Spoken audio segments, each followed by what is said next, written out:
M&S Schmalberg is a 106-year-old family business that is the only custom fabric flower company still existing in America and especially in New York City.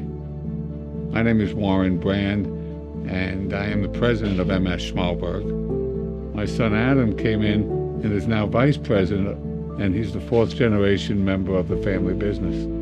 Throughout the years, we've worked with designers from Vera Wang, Oscar de la Renta, Marquesa, Walt Disney, Broadway shows like The Hamilton, Radio City Rockettes, TV shows like Marvelous Mrs. Maisel, things of that old era, Bridgerton and The Gilded Age, that show those days of the old times where women wore a lot of flowers on their hats and on their dresses. So today, if they need that type of look, here we are. Making flowers is a pretty special thing.